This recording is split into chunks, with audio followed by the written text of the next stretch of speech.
Assalaamu alaikum wa rahmatullahi ta'ala wa barakaatu kabajamtootaaf jaalatamtoota hordoftoota ijoollee Oromoo. Ashamaa akkam jirtu nagaa fayyaa keessanii isiniin jedha alhamdulillah nagaa kee jechuudha.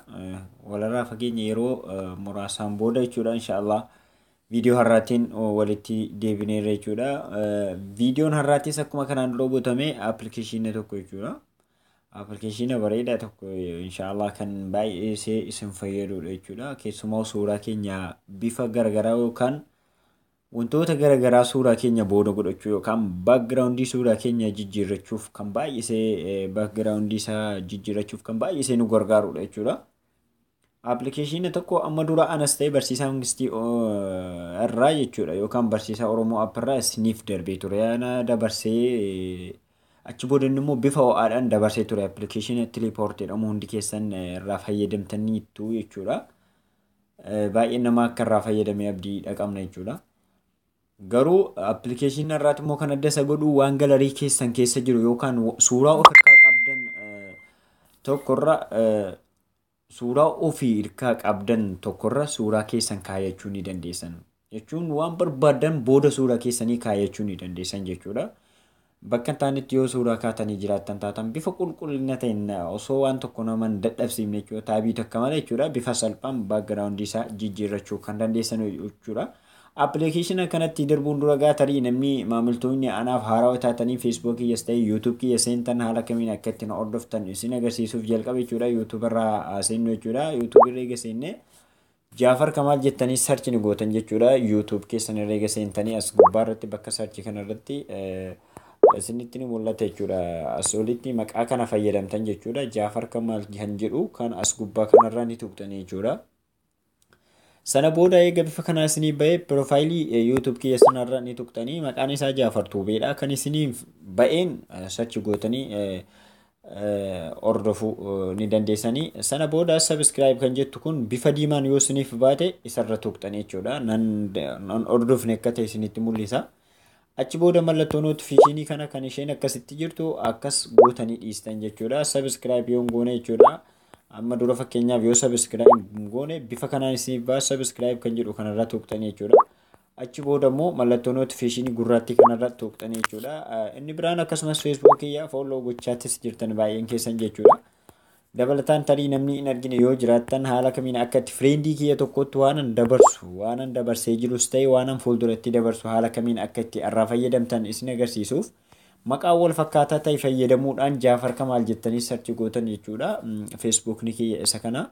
Sana booda follow kan jettu kana mallattoo dabli kanarra tuqxan malee friendii na gaafachuu yookaan add friendii na gaafachuun keessan gonkumaa hin danda'amu. Maaliifi akkanitti isin jalaa hin qabu jechuudha. Guutee waan jiruuf jechuudha. Friendiin kiyya nama 5,000 waan guutee jiruuf jechuudha.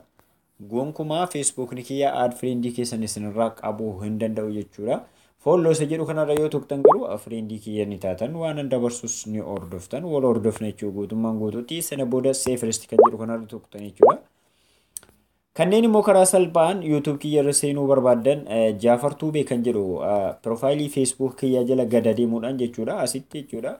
Instagramii akkasumas Jaafar Tuubee kan jedhu kana Twitterii baabbii 45 kan jedhu kanarratti na hordofuu ni dandeessan jechuudha. YouTube ni kiyya immoo garuu Jaafar Tuubee kan jettu kanarra tuqxanii kallattiin gara YouTube kiyyaatti achi darbuu ni dandeessan jechuudha. Gara barumsa keenya har'aatti yoo dabrinu appilikeeshinii maqaan isaa Fiibii jedhamu kana maal akka nu fayyadu hundi keessan maqaa kana barreessitanii gadi buufattan Play Store irraa jechuudha. Suuraan isaa yookaan faayilii appichaatis kana fakkaata. Kana ni buufattan beektanii barreessitanii jechuudha. Maaliif an sarchi godhee wanta isin agarsiisneef akka viidiyoon isinitti hin dheeranneef jechuudha. Faayidaa isaa kan waliin ilaallu ta'a. Appilikeeshinii tokko duraan akkuma isiniif hime darbee ture. Inni garuu waan of keessaa qabuun ala waan galarii keessaa suuraa keenya booda hin godhu jechuudha. Inni kun garuu waan barbaadan suuraa keessan gochuu kan danda'udha. Appilikeeshinicha irra ni tuqna jechuudha. Hojii appilikeeshinii kanaa ilaaluudhaaf jechuudha. Sana booda eega bifa kanaa isiniin bahee jechuudha. Asirra tuqxan jechuudha. Waan qafoo keessan keessa jiru filachuu fi mallattoo kaameeraa kanarra yoo tuqxan haaraa kaase jedha.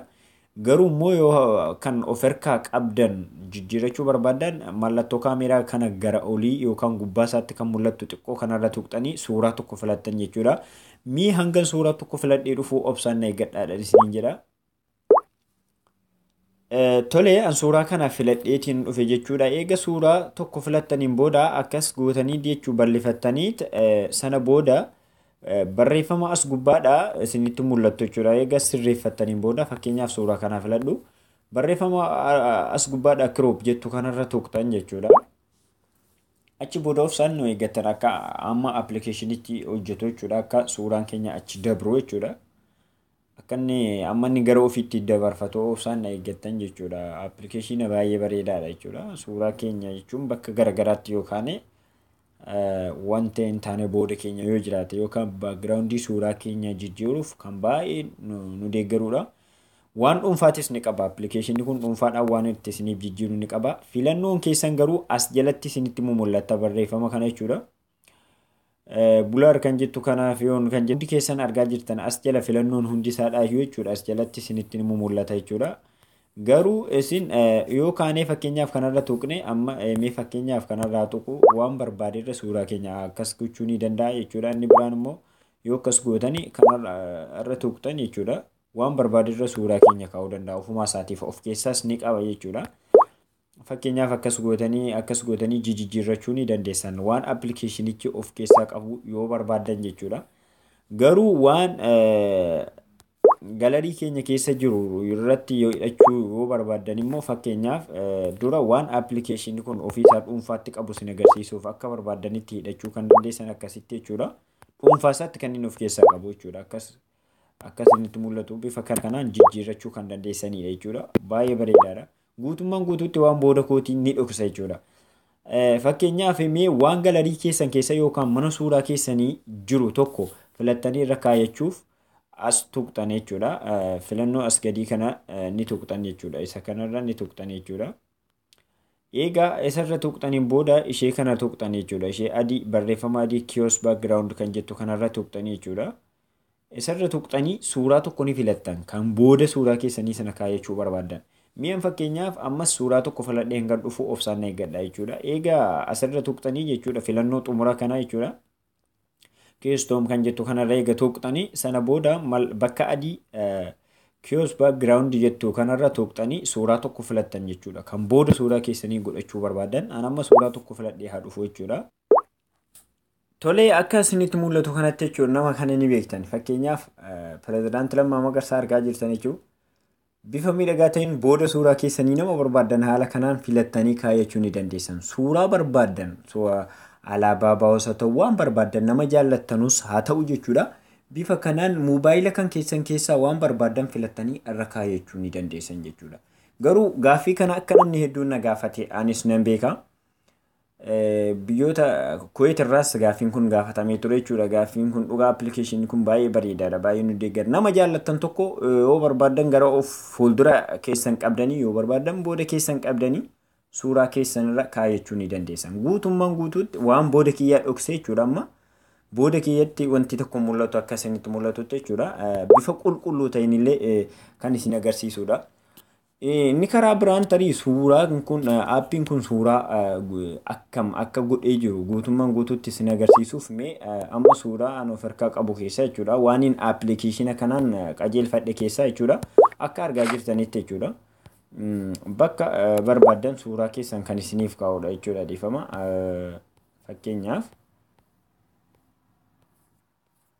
suuraan appilikeeshinichaan jijjiirradhe isin agarsiisuuf jechuudha. Amma asitti ni argitan jechuudha.